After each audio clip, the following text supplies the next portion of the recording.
नमस्कार, मैं डॉक्टर रचना मेहता आज आपको बीए तृतीय वर्ष का एक प्रमुख टॉपिक बताऊंगी और वो है प्रथम विश्व युद्ध।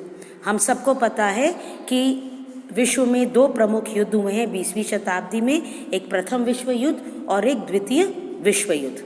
आज हम प्रथम विश्व युद्ध को पढ़ेंगे। इस प्रथम विश्व युद्ध का जो पीरियड है वह 1914 से लेकर 1918। सबसे महत्वपूर्ण चीज़ जो इस प्रथम विश्व युद्ध के टॉपिक में है वो है उसके कारण। क्या कारण थे जिसकी वजह से एक वैश्विक स्तर पर 20वीं शताब्दी में विश्व युद्ध लड़ा गया। अब इसके बहुत सारे कारण हैं। सबसे पहले हम करते हैं पहला कारण, और वो है दो गुटों का निर्माण। पूरा यूरोप दो गुटों में विभाजित हो गया था।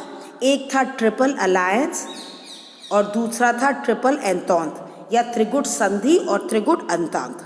त्रिगुट संधि में तीन प्रमुख देश थे, जर्मनी, इटली और ऑस्ट्रिया हंगरी। ये सब पश्चिमी यूरोप के देश थे।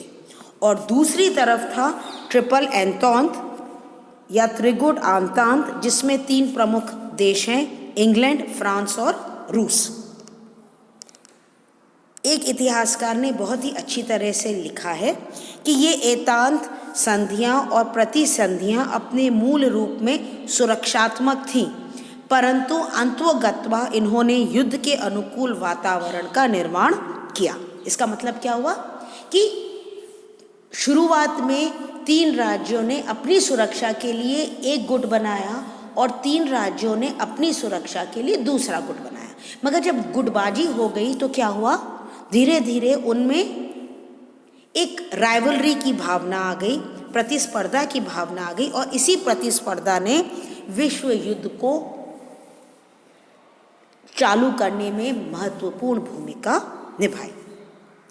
दूसरा इंपॉर्टेंट पॉइंट है शस्त्रीकरण के लिए होड़, यानी कि अपने आप की जो सेना है उसमें वृद्धि करना। प्रत्येक राज्य अपने आप को सुरक्षा देने के लिए अच्छी सेना का निर्माण करवाता है, सेना का शस्त्रीकरण करता है। मगर जब ये शस्त्रीकरण बहुत ज़्यादा हो जाता है और इसमें प्रतिस्पर्धा आने लग जाती है तो एक माहौल बन जाता है युद्ध का, और वही चीज़ हम देखते हैं 1910 के बाद शुरू होती है।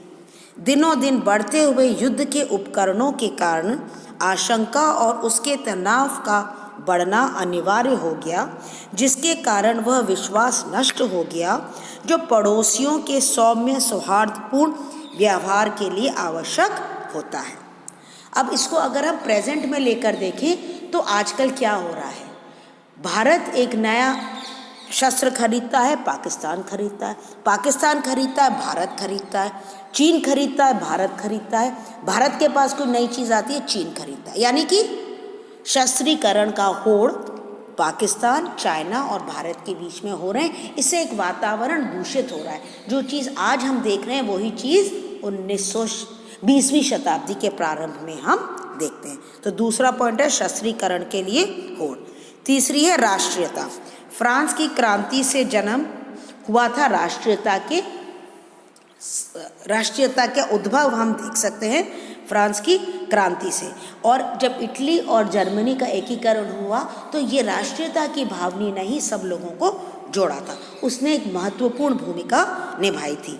मगर उग्र राष्ट्रवाद हो गई जब ये राष्ट्रीयता, तो घृणा का माहौल आ गया। जब मैं बोलूँ भारत महान है तब तक तो ठीक है, मगर जब मैं बोलूँ कि भारत पाकिस्तान से महान है तो फिर उग्र राष्ट्रवाद होता है और उग्र राष्ट्रवाद के कारण घृणा आती है। नेक्स्ट पॉइंट है साम्राज्यवाद।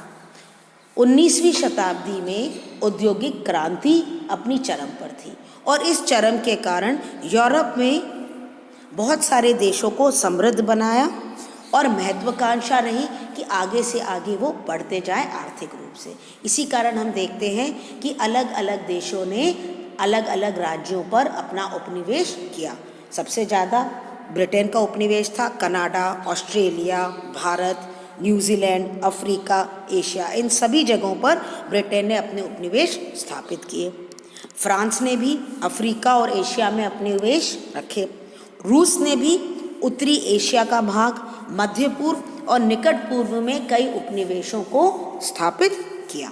तो ये जब उपनिवेश फ्रांस, ब्रिटेन और रूस के पास थे और जब जर्मनी का एकीकरण होता है उसके बाद वो अपनी समृद्धि चाहता है तो फिर प्रतिस्पर्धा का माहौल आता है। जो ऑलरेडी पावर्स थी वो बांटना नहीं चाह रही थी और जर्मनी, इटली साम्राज्यवाद बढ़ाना चाहते थे, इसलिए इनमें टकराव होना अवश्यंभावी था। फॉर एग्जाम्पल, जब जर्मनी ने बर्लिन से बगदाद तक एक रेलवे लाइन बिछाने की बात करी तो फ्रांस, ब्रिटेन, रूस ने सबने इसका विरोध किया।